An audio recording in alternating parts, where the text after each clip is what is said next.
Welcome back from the Turkey Day break. That's right. Here we are once again, saving you all from having to listen to something else. Speaking of listening, there's some weird noises surrounding the garage. Yeah. Even as good of garage detectives as we are, we cannot figure out what these noises are. And we're at the scene of the crime, and we have no clue. We apologize in advance if you can hear. I do know what one noise is. It's either some kind of animal or bird that I've not heard. It's like, it doesn't sound like really anything that jumps to mind other than some kind of small furry animal or bird, but it seems like it's sitting in a tree just outside their garage, and like every 10 minutes it goes, meow. Yeah. Meow. All right. So let's talk about the Kendrick Johnson case. We covered this case. Do you remember what episode? We actually covered it March of this year, and it was episodes 195, 196 for those of you that like to go back and listen on the Stitcher app. This is known as the case of the boy that was found in a wrestling mat. Right. And a lot of people argue, is this even a crime? Because the first autopsy that came out stated that he died from positional asphyxiation, meaning because he was turned upside down. Basically, their findings were that he had some shoes, Kendrick had some shoes for gym class, and they fell to the bottom of the mat. The mats were turned vertically. Yep. So when he went in to get the shoes, he fell into the mat. And then because of the position he was in head first, all the blood rushes to your head, and then you die from asphyxiation. Yeah, so picture a couple things about this case that jumped off the page right away when we first covered it. Was one, on the surface, when you first hear about this case, you're like, a high school kid is found dead rolled up in a mat in the gym? Hell no, that's no accident. Some asshole killed this guy and put him in the gym mat, right? And then you start to look into it and you're like, wait a second, the mats were vertical and there were multiple mats, and this was typically how they were stored. They weren't typically stored that way. They're actually stored the other way. But for whatever reason, they were stored vertically this time. That's right. I forgot about that. The custodian flipped them all up on their sides because of something that was going on in the gym. Right. And he and a friend shared some shoes because, even when we were in high school, you get in trouble if you don't switch out your outfit to a gym outfit. It's the only way to fail PE. Is to not change your clothes. Yeah. As long as you change your clothes and just kind of stand there and look stupid, you're fine. They're going to pass you. So if you have to have a pair of shoes, I guess a school could say, hey, you even got to switch your shoes. I just wore tennis shoes, so usually I just wear whatever shoes I was wearing. But funk up the shoes. That's right. And him and a friend shared a pair of shoes, and I guess their typical MO is they were like, hey, dude, you wear the shoes during your class and put them in this mat for me, kind of tuck them in there because the lockers, they only lock, from my understanding, if you pay. You had to pay a fee. Right. And who wants to look, you're making this requirement of me. Who wants to pay for that on top of that? So stuff the shoes in the mat, and then when it's my turn, I'll grab them out of there. We can share these shoes. And it kind of, when you really dive into it, it kind of looks like this is just a really, really tragic accident of this kid who went in to get his personal belongings. They may have slipped down further. He slides down further. And then it's kind of like a boa constrictor effect with this mat on his body. Right. The more he moves, the more it tightens. And also, it would just be not 100% soundproof. But even if he was saying, hey, somebody help me, you probably wouldn't be able to hear him through the thickness of the mat. And he's upside down. Yeah. So the portion that you're going to hope to get air from and word out, screams out, noise coming out is unfortunately the opposite side that he's facing. And his body's blocking all of that. Yeah, but a couple weird things in this case. One, we have surveillance footage.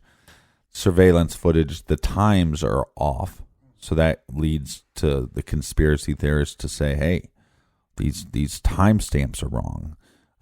We just knew, but once you do the investigation, you realize that these timestamps were just wrong. But if you lined him up on the wrong parts, you could see him walk down the hall. You can see him walk into the gym. Mm-hmm. So, and then the other factor that's going to play in here is that Kendrick Johnson is a young black male, and this is we're in Georgia. This case took place in Georgia, right?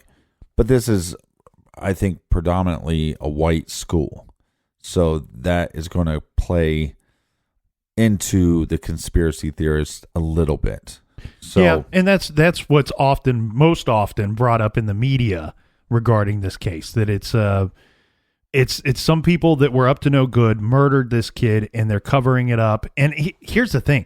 When we dove into it, Captain, I felt like, okay, if it were a murder, there were two things going on here. Either there was some kind of personal conflict going on that I don't think had anything to do with him being black. He was not getting along with somebody. right. And that could have resulted in the murder of this young man. Or we have a situation where there's some kind of scenario that plays out resulting in his murder, and then the cover-up happens. One, not just to cover up and keep these other kids out of trouble or out of prison, Right. but two, the cover-up is it's going to be easier to cover it up because he's black, and you know the system is against him. Well, yeah, and a couple things to counterbalance that. So one, we start with our good buddy Reverend Al Sharpton. He comes in and says, "Hey, look, this is a racial issue. They're covering this up because he's a black student, and we got to get to the bottom of this." Well, then what else happens is the NAACP comes in and says, "Okay, we're going to do the investigation as well." They do a 2-year-long investigation. They look at the autopsy of the first autopsy, and then they look at the second autopsy. Now, this all stems because the position that he's found upside down. Once they do the autopsy, there is so much blood and other fluids that flow to the brain and flow to the head, really. Right. That when they do the autopsy and they drain, then the skin around the face becomes loose. And this picture went viral. There's two pictures, one where he just looks green and swollen, and another picture where his skin looks loose around the face. And look, sorry to cut you off, but the father took these pictures. Well, he didn't take the pictures. They were taken during the autopsy, but and they got to him somehow because the family sent out the pictures, right? Isn't that how initially they became released? Yeah. Okay. And look, it's kind of like if it walks like a duck, if it talks like a duck, it's a duck. Mm-hmm. That's what I think he was going off of. I don't think this guy, I think, is known to have below average intelligence. And what you see from not the swollen green face picture, but the one with the loose skin. If you ask anybody, what does that look like happened to Kendrick? You'd go, somebody beat this kid's face unrecognizable. Oh, yeah. That's what it looks like. So, but that's not what the autopsy of the first autopsy, I think, proves. And then for the second autopsy, they had to exhume the body. And there was kind of some misconception when we reported this originally, when this originally happened, when the findings came back for the third autopsy. It was unclear to me, depending on what press you're looking at, it was very unclear if they actually exhumed the body for the third autopsy. Well, we never reported on the third autopsy. Well, I posted it on I'm sorry. social media. My bad. So that's what I meant. All I could say is that there was a third autopsy done, and that is online somewhere. And if anybody's interested in the case, hey, go check that out. I try to do that from time to time, especially if there's new information in a case that we've covered. So, but at that time, it was very unclear if they exhumed the body or not. It looks like they did exhume the body, and it wasn't just a review of the first and the second autopsy. Which I think that was June of this year? And now we're hearing the findings of such test. here in November. So basically, what it seems like to me that we're learning is that now there's thought, or at least cause to believe, with the new situation, with the new autopsy information, that it was non-accidental blunt force trauma to his right neck, to the right side of his neck. Yeah, it looks like blunt force trauma, right side of the neck, hemorrhaging of a soft tissue in the upper neck. It looks like there's blunt force trauma to the right thorax. This is where it gets, tricky for me, because to say that the first autopsies were done and accurate, and on top of that, you have the NAACP coming in and doing a 2-year investigation, which involved the first autopsy and the second autopsy, and their findings for it to be an accident. This just seems a little strange to me. It's hard to know what to believe at this point, because I think a lot of people are going to look at this autopsy and go, wow, there it is. There's the conspiracy. This is a cover-up. But then that's like saying, well, so the other 2 autopsies were wrong. Right. And I have a problem with that, because you're also exhuming the body for a second time, and it's like what was done to the body the first 2 autopsies is that to me that would hinder your investigation or your third autopsy. Look, the other thing here though too is, to me, this really messes it up for me, because it almost, what I think of is, I'm like, really, are any of these tests conclusive then? Yeah, are any of them correct? Because if right. you take the test one time and the answer is A, and then you take the same test again and the answer is B, and then a third time the answer is C, it's can any of these be considered correct? Right, especially right. if I'm a juror. Well, and think about it this way. Members of the Johnson family protested the original autopsy findings, believing he was murdered. Yes, they did that. So we had a second autopsy, which basically backed up the first one for the most part. Right. Were there a couple differences? Yes. But for the most part, it backed up the claims of the first autopsy. So now the Johnsons then are protesting the second autopsy. And that's where, like you said, I mean, I'm kind of with you, where it's like, I don't know. I don't know if I'm supposed to believe the first one, the second one, or the third one. But 2 out of the 3 lead to accidental death by positional asphyxiation. The pictures that we have, everyone except for after the autopsy with the loose skin, all those pictures to me go with the idea of positional asphyxiation. Well, so other than the one where they drain the fluids and the loose skin around his face, to me that looks, I mean, as if he was beat to death. Right. Well, and here's the thing though too, like what I was finding with this information coming out that, hey, now the here's what was found in the third autopsy.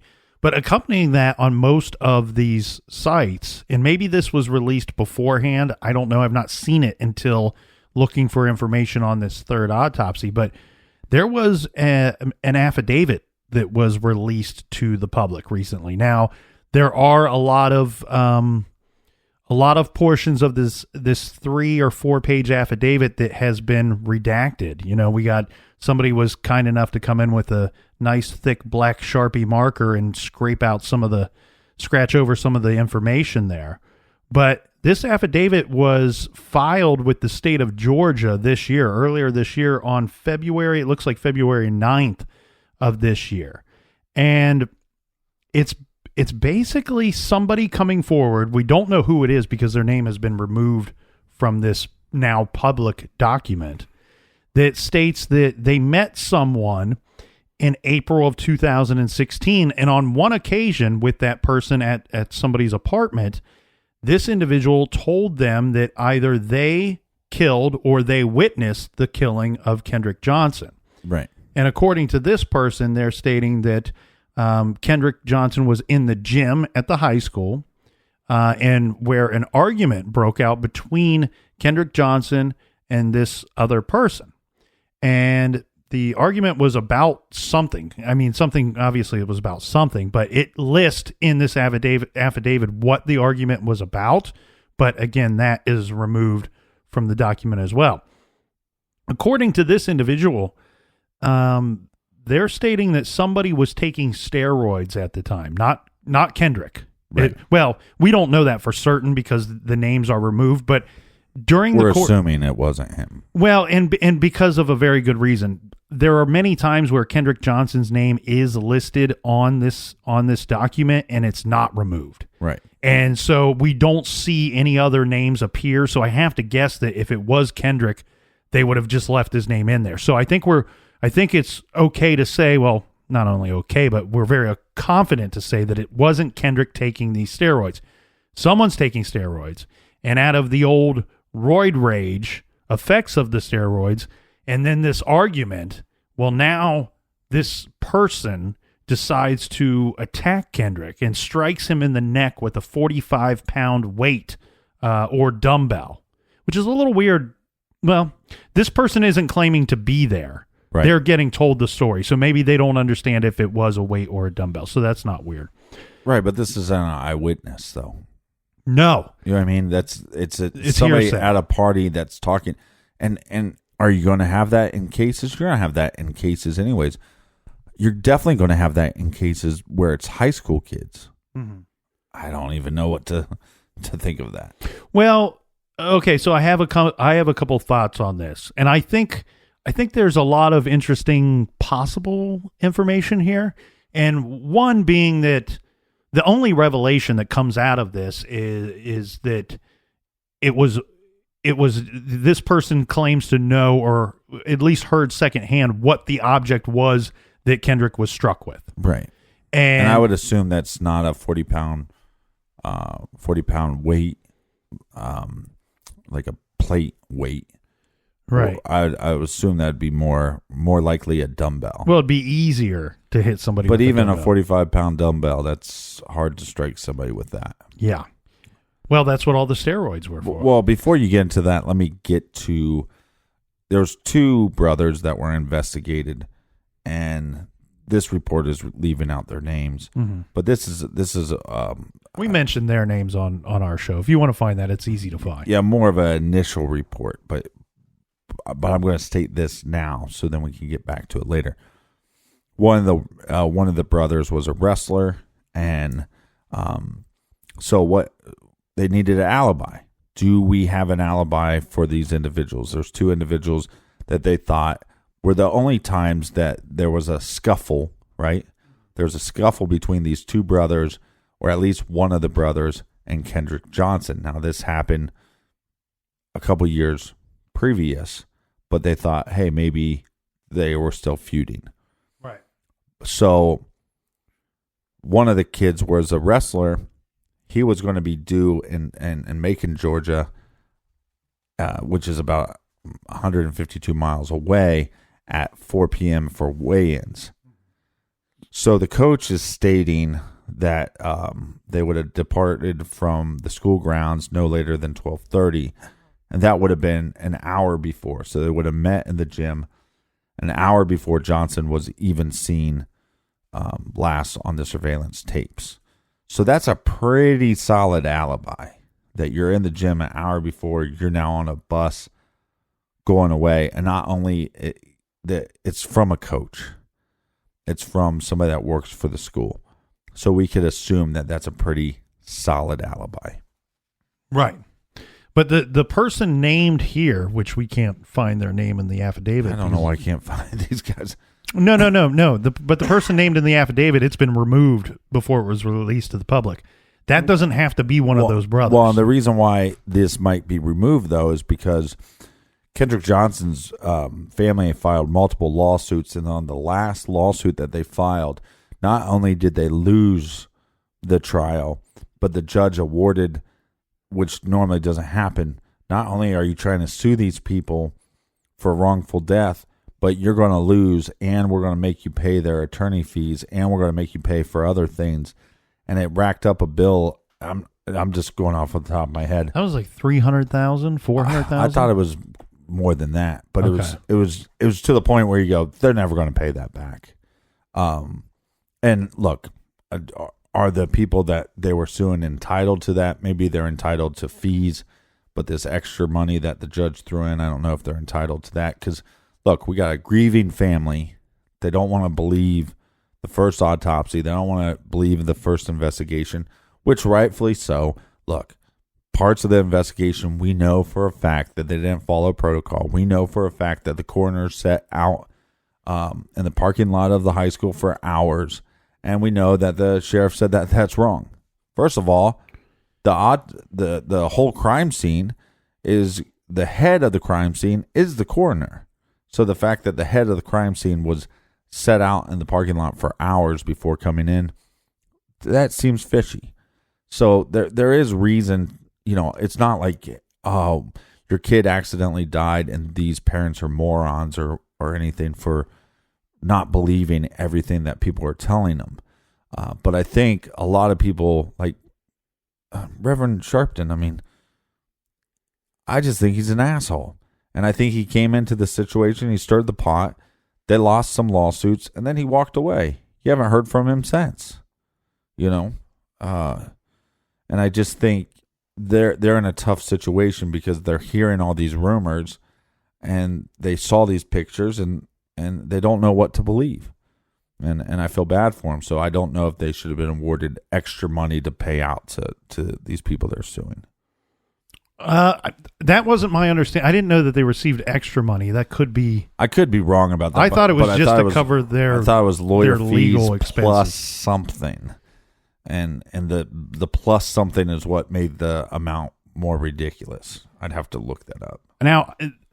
Now somebody out there is probably going to want to throw a tomato at me for saying this. I don't know, because there's mixed reviews on Al Sharpton. I personally like me some Al Sharpton. I think he gets involved in too many things. So he can be annoying to me in that way, but there are lots of times where I find like, I'm glad he got involved. And here, to me, I really feel like in the beginning, I kind of felt like this is a pot that needed to be stirred a little bit. Now, information... I applaud him for doing that, but this is all done with money involved. There's money changing hands. I would want to see where that money is coming from. What do you mean money changing hands? I don't think it's as simple as he just coming to the rescue to bring awareness to things. I think there's other forces behind him that are paying him to do this, paying his travel, paying for his time and his services. Okay. That's what I believe. But we don't know. We have nothing to back up that thought. What do you mean?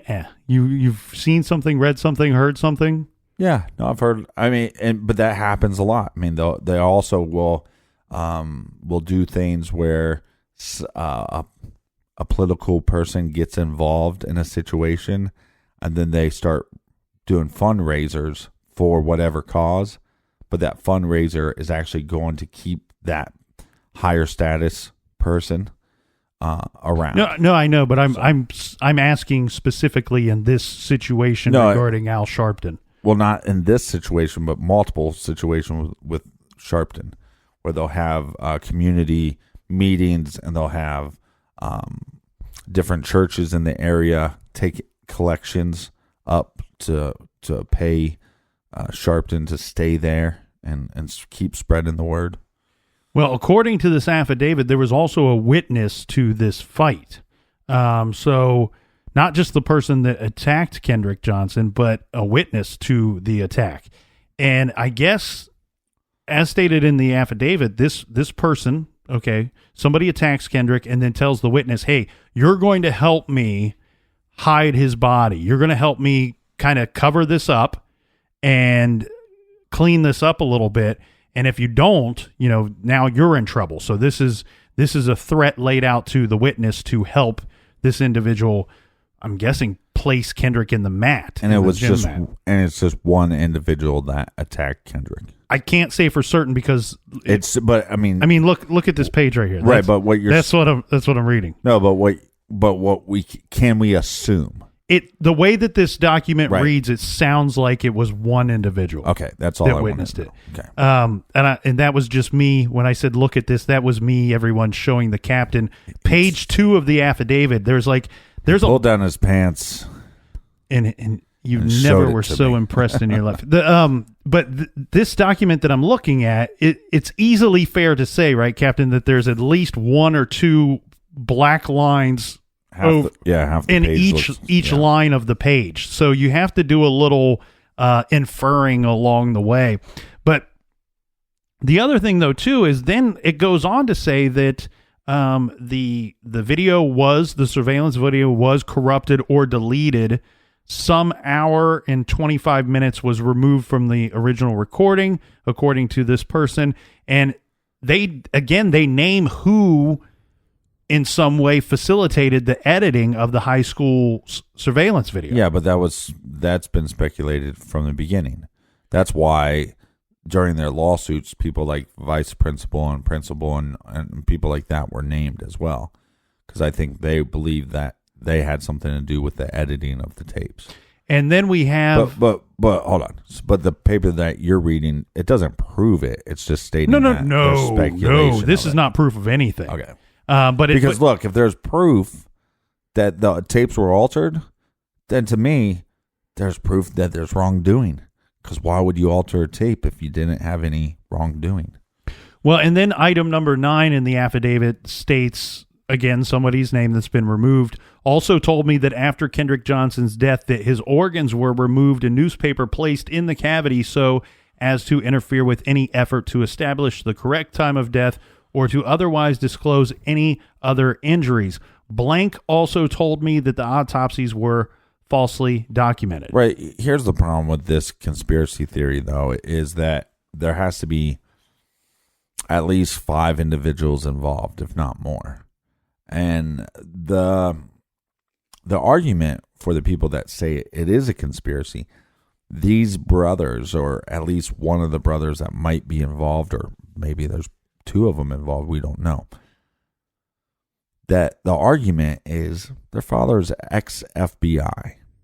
So is there some connections that he has? Possibly, but does he have connections to be able to control a police officer, or not a police officer? Does he have the ability to control a principal or a vice principal? The coroner? I would say, because the coroner is government, that they have more likely to be able to control the coroner's findings, or if the FBI is involved in this. But again, there's plenty of people that have worked for the FBI that have had bad kids, that have done bad things, that are probably in jail for murder, probably in jail for selling drugs, and probably a bunch of violent crimes. And the FBI didn't cover it up just because it was a son of an FBI agent. Well, and I think we said this when we covered Kendrick Johnson's case, because we come into this several times before and after, is that, man, if somebody, some Yahoo at the FBI, or some sheriff or police chief, if somebody like that is doing some wrongdoing and you work for a different agency, you work at a different level elsewhere, right? And you're able to 100% make a case against that individual, man, you can make a career for yourself. Yep. So it's almost like, why wouldn't I? Why wouldn't I expose this? Why wouldn't I bring this to light? But the thing that I said, what I was getting to earlier, was that really this affidavit, one, like the captain so very clearly and rightfully so pointed out, this is one individual stating, I heard this from so-and-so. And this person told me this at their apartment or somebody's apartment. Right. Now, we don't know what was going on at the time, but it is 100% hearsay until any of this is proven. until you pull the other individual in and say, hey, did you say this to so-and-so? And if you did, recount the story for us. What do you know about the death of Kendrick Johnson? The other thing, too, is, again, this affidavit is not like, it's not blowing my skirt up, because the only revelation here is the possible weapon that was used if, in fact, somebody did strike Kendrick Johnson with something to the neck. If somebody, in fact, attacked this young man, then we now have an idea, or at least a story from a story, of what that likely weapon was. As you pointed out, Captain, and you're exactly right, everything else was stuff that was in the news that you could just attach somebody's name to it. It's like Mad Libs, right? You just go, right. All right. They think that the surveillance footage was messed with. Well, guess what? Chubba Wubba Hub did that, and I heard that from so and so. And then the organs were removed and stuffed with newspaper. None of that is new stuff. None of that is new information. And we don't know, obviously, to be 100% perfectly clear. Even though this affidavit comes out, we don't know if any of this is legit stuff. Well, no, and Kendrick Johnson's father, Kenneth Johnson, when he was speaking to one reporter, they said, yeah, we decided to go through the process not once, but 3 times.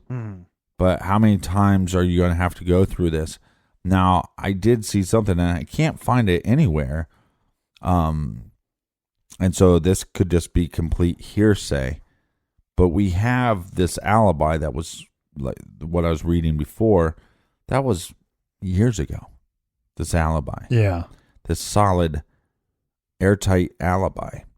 And what I have,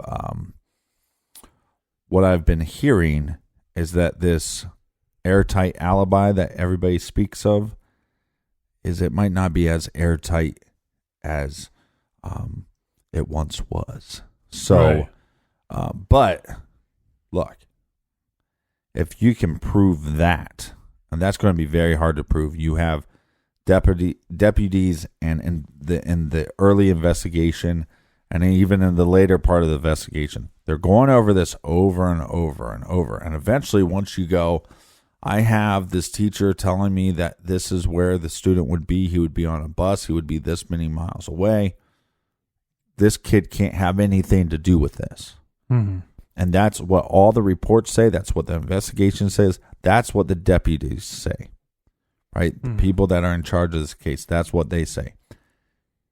Whatever you find, whatever your little smoking gun is, it can't be some hearsay that somebody heard at a party. You're going to have to be able to prove that. Right. And I would argue you'd have to either get a confession from this suspect, or you're going to have to get some video evidence that proves that he was not on that bus. And some people will go, well, they had a weigh-in. Well, look, what I do know is I had several wrestling meets where you had to weigh in at the school that you're wrestling at, mm-hmm. but your parents were allowed to take you there. Mm-hmm. So was this a scenario where he wasn't on the bus that day? He had his parents take him. Right. So, but I think you're going to, but even if that happened and your parents don't remember, you're never going back on your story. Mm-hmm. I have an airtight alibi. No, and we do have to, I want to point out here that you keep referencing these brothers, and we don't know that that's what this affidavit is who this affidavit is talking about. Right. So, and you're exactly right. This is not evidence. This person coming forward is not evidence. Now, it could lead to evidence. It could lead to talking to the right person eventually that maybe saw something, witnessed something, was a part of something. Who knows? Right. Well, but my point being, let's say this kid is involved, right?